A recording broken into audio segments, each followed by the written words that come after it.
वृंदावन धाम जाने का प्लान कर रहे हो तो ये आइटनरी आपके लिए ही है। सिंपल और लोकल ब्रिजवासी से बनवाई गई ये आइटनरी आपकी यात्रा में हेल्प करेगी। 1 दिन, 2 दिन या 5 दिन, जितने भी दिन की ट्रिप पे आप जा रहे हो, ये आइटनरी आपको perfect day wise point suggest करेगी ताकि आप कुछ मिस ना करें। साथ ही मैं बताऊंगा कि प्रेमानंद जी महाराज के सबसे पास से दर्शन के पॉइंट्स कैसे सबसे सस्ते प्लेस में रहे बांके बिहारी जी के बिल्कुल पास, और कैसे 2 दिनों में सब पॉइंट कवर करें। मेरा नाम है गौरव और आप देख रहे हैं मेरा यूट्यूब चैनल। अगर चैनल पे नए हो तो फॉलो कर लो, नहीं तो लाइक कर लो और वीडियो को शुरू करते हैं। श्री वृंदावन को बहुत अच्छे से एक्सप्लोर करने के लिए हमको इसको ड्रोन से समझना होगा।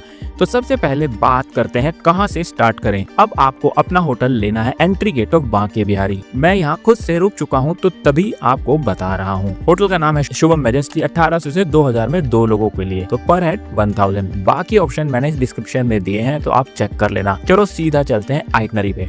डे 1 को सबसे पहले पहुंच जाए बांके बिहारी जी के धाम, जहाँ विराजे हैं हरिदास जी के द्वारा प्रकट प्यारे बांके बिहारी जी। ये प्रकट हुए थे निधि वन में और वहाँ से बाद में इन्हें मंदिर में शिफ्ट किया गया। इसमें बांके बिहारी जी राधा कृष्ण के युगल रूप के विग्रह में हैं। यहाँ के बांके बिहारी दर्शन करके और बिहारी जी को निहार के आप जाएंगे 300 मीटर दूर श्री राधा वल्लभ जी। कहते हैं राधा वल्लभ दर्शन दुर्लभ। श्री राधा वल्लभ जी भगवान शिव के हृदय से प्रकट हुए थे और आत्मदेव जी को दिए गए थे। बाद में श्री हरिवंश महाप्रभु इस विग्रह को वृंदावन धाम लाए थे। यहाँ का माहौल ही आपकी आत्मा को शुद्ध कर देगा। यहाँ पे दर्शन करने के बाद आप जाएंगे 300 मीटर वॉक करके श्री रसिक बिहारी जी। कहते हैं निकुंज के अंदर था ये स्थल और ये स्थली है श्री स्वामी हरिदास जी और रसिक बिहारी जी की भजन स्थली। और यहाँ का माहौल आपको अलग ही दुनिया में ले जाएगा। वृंदावन की रज में बैठ के जब आप रोज होने वाले भजन सुनोगे तो यकीन मानो आपका वृंदावन आना सफल हो जाएगा। बाहर आते ही आपको मिलेगी वृंदावन की फेमस गर्मा गर्म कचौरी, ब्रिज कचौरी वाले से सिर्फ 30 रुपए में। यहाँ से लगभग 50 मीटर पे ही आप दर्शन करेंगे मोटे गणेश जी के। यह प्रतिमा लगभग 5500 वर्ष पुरानी है और स्वयं श्री कृष्ण भगवान भी बाल अवस्था में निधिवन जाते थे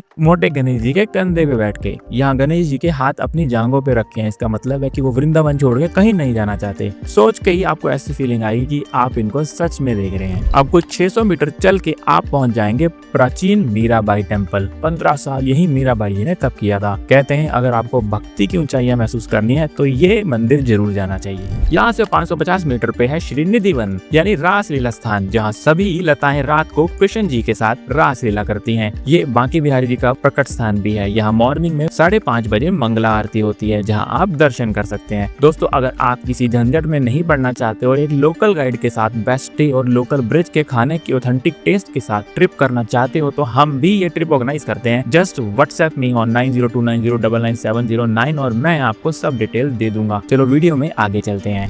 यहाँ से 400 मीटर दूर यानी कि निधिवन से 400 मीटर दूर राधा दामोदर जी की ये मंदिर वृंदावन के 7 गोस्वामी मंदिरों में से एक है। 1740 में मुगलों से बचने के लिए विग्रह को जयपुर ले जाया गया था। बाद में उन्हें वापस वृंदावन धाम लाया गया। श्री गोस्वामी ने राधा दामोदर जी को प्रकट किया था। और यहाँ से 700 मीटर दूर है राधा रमन लाल जी, जिसे श्री गोपाल भट्ट जी जो कि हरिवंश महाप्रभु के शिष्य थे ने प्रकट किया था। बहुत ही खूबसूरत विग्रह है। आप यहाँ पे आएंगे तो आपको आनंद आ जाएगा। यहाँ से 50 मीटर दूर है श्री गोपीनाथ जी टेम्पल। गोपीनाथ जी की मूर्ति की स्थापना भगवान कृष्ण के पुत्र ब्रजनाभ ने लगभग 5000 साल पहले वृंदावन में की थी। बाद में जब मूर्ति लुप्त हो गई तो इसे परमानंद गोस्वामी ने वंशीवट में फिर से खोजा और पूजा शुरू करी। यहाँ से 500 मीटर दूर है श्री महादेव गोपेश्वर यानी गोपियों के ईश्वर। यही नाम श्री कृष्ण ने महादेव जी को गोपी स्वरूप के लिए गोपेश्वर जी टेम्पल में दिया था। भगवान शिव गोपी रूप में धारण करके रासलीला में प्रवेश करने की अनुमति मांगी थी। घटना के बाद भगवान कृष्ण ने उन्हें गोपेश्वर नाम दिया। ये मंदिर इसी लीला का प्रतीक है। यहाँ भगवान शिव को गोपी रूप में पूजा जाता है। यहाँ के दर्शन करके आप जा सकते हैं डिनर के लिए फेमस स्ट्रीट आनंद राम जयपुरिया भवन और खा सकते हैं पेट भरकर खाना 130 रुपए में। उसके बाद आप आराम कर सकते हैं। इवनिंग में आपको नीम करोली बाबा मंदिर जाना है। वृंदावन में परिक्रमा से स्थित ये बाबा का समाधि स्थल है। आश्रम के भीतर नीम करोली बाबा का महासमाधि मंदिर है। यही 1973 में बाबा ने अपना भौतिक शरीर त्यागा था। उसके बाद हम जाएंगे राधा बावड़ी, जो कि यहाँ से 3 किलोमीटर दूर राहपुरा गाँव में है। राधा बावड़ी वृंदावन श्री राधा बावड़ी को श्री भगवत रसिक देव जी की बावड़ी भी कहते हैं। यहाँ स्वामी हरिदास जी की परंपरा के महान संत श्री भगवत रसिक ने भजन किया है, आज भी यहाँ उनकी भजन कुटी है। बहुत ही सुंदर स्थान है। बावड़ी को प्रणाम करके आपकी आत्मा तृप्त हो जाएगी। ये एक गुप्त स्थान है और किसी आइटनरी में नहीं मिलेगा। यहाँ से ई रिक्शा करके आप पहुंच जाएंगे तटीय स्थान। तटीय स्थान एक ऐसी जगह है जहाँ कहते हैं आज तक कलयुग ने प्रवेश नहीं किया। अंदर मोबाइल और इलेक्ट्रॉनिक गैजेट अलाउड नहीं है। यहाँ पे आपको पूजा ऐसी देखने को मिलेगी जो पुराने टाइम में होती थी। पंखे आज भी हाथ वाले यूज किए जाते हैं। और यहाँ की रज के ऊपर अगर आपने यहाँ के संतों को प्रणाम किया तो आपका दिन बन जाएगा। यहाँ से आप जाएंगे कत्यानी माता मंदिर। वृंदावन में कत्यानी शक्तिपीठ है जो कि ब्रिजवासियों की कुल देवी भी है और ये 51 शक्तिपीठों में से एक है। पुरानी कथाओं के अनुसार ये वह स्थान है जहाँ माँ सती के केश गिरे थे। यह मंदिर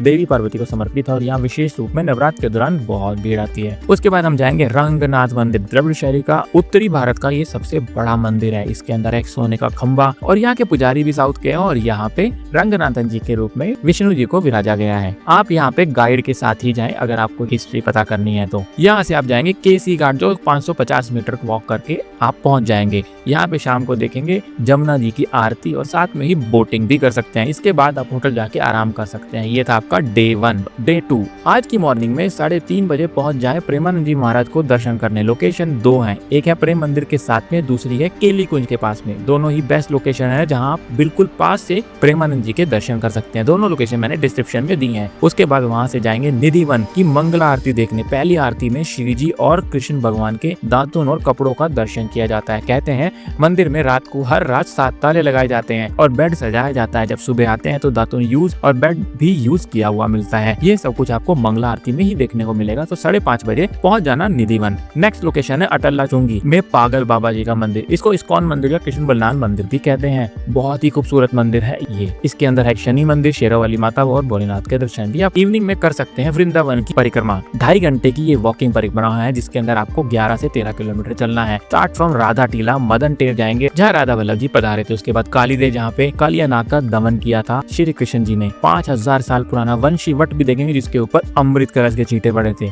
फिर आगे जाएंगे तो आपको ठाकुर मदन मोहन मंदिर मिलेगा। सबसे ऊंचा मंदिर है ये पूरे वृंदावन का। उसके आगे जाने पे आप जमुना जी के दर्शन कर सकते हैं। फिर आएगा श्रृंगार घाट, श्रृंगार वट। फिर आगे जाने पे आप देख सकते भ्रमर घाट, सुदामा कुटी, मदन पीठ, जगन्नाथ घाट मंदिर भी आप देख सकते हैं जहाँ की रसोई में 30 रुपए में आप भोजन कर सकते हैं। फिर आ जाएगा तटीय स्थान जहाँ हम पहले जा चुके हैं। 11 किलोमीटर लंबी ये परिक्रमा चामुंडा माता मंदिर होते हुए अटल्ला चुंगी गिरिराज महाराज के मंदिर के पास पहुंच जाएगी जहाँ से आप रमन देती चौराहा आएंगे। यहीं पे अनुराधा आचार्य जी का गौरी गोपाल आश्रम भी है। यहाँ से आएंगे आप राधा टीला जहाँ से हमने परिक्रमा शुरू करी थी और यहीं पे हमारी परिक्रमा खत्म होगी। यहाँ से आप वापस जाकर करेंगे डिनर एंड आराम। डे 3 पे अर्ली मॉर्निंग उठ के आप ऑटो से निकल पड़ेंगे बरसाना धाम जी के लिए जो कि है कुछ 48 किलोमीटर दूर फ्रॉम वृंदावन। यहाँ पहुंच के आपको दर्शन होंगे बरसाना जी महाराज दराज यानी कि राधा रानी के और यहाँ से आपको 360 डिग्री व्यू मिलेगा बरसाना गांव का। बरसाना के विग्रह को श्री नारायण भट्ट जी ने प्रकट किया था। उन्हें वज्राचार्य के नाम से भी जाना जाता है और उन्होंने बरसाना से कई विलुप्त हुए ब्रस्थानों की खोज की थी। कहा जाता है कि मूल विग्रह लगभग 5000 साल पहले वज्रब्राह्मण ने स्थापित किया था जो बाद में लुप्त हो गया था। यहाँ चढ़ने के लिए 2 जगह है, एक है सीढ़ियाँ और एक है बाइक से या स्कूटी से भी आप ऊपर की तरफ पार्किंग में जा सकते हैं। सीढ़ियाँ करीबन 50 से 60 है और वहाँ से आप 15 मिनट में ही ऊपर पहुँच सकते हैं और यहाँ पे जाके दर्शन कर सकते हैं अपनी ब्रिज रानी यानी कि राधिका जी के। यहाँ से हम जाएंगे अपने नेक्स्ट डेस्टिनेशन पे जो है गोवर्धन जी। कहते हैं गोवर्धन जी की यात्रा के बिना आपकी वृंदावन की यात्रा पूरी नहीं होती। यहाँ 11 किलोमीटर या 21 किलोमीटर की परिक्रमा है जो आप ऑटो या अपनी बाइक स्कूटी से भी कर सकते हैं और पूरे मन के साथ करें ये परिक्रमा और फिर गोवर्धन जी महाराज को प्रणाम करके वापस आ सकते हैं वृंदावन और जा सकते हैं मार्केट में शॉपिंग के लिए। रात को करे आराम एंड नेक्स्ट डे आप वापस जा सकते हैं मथुरा बाय ऑटो जिसके 200 रुपए पर पर्सन आपको ऑटो वाला लेगा। दोस्तों हम भी आपको वृंदावन के और उस हर जगह के दर्शन करा सकते हैं जहाँ पे आप खुद नहीं जा सकते। अगर आपको भी टेंशन नहीं लेनी है तो 4 days 3 night का ये वाला प्लान मैं आपके लिए बना सकता हूँ। जल्दी से WhatsApp 9029099709 पे। वीडियो पसंद आया हो तो शेयर करो दोस्तों के साथ जिसके साथ आप आना चाहते हो वृंदावन।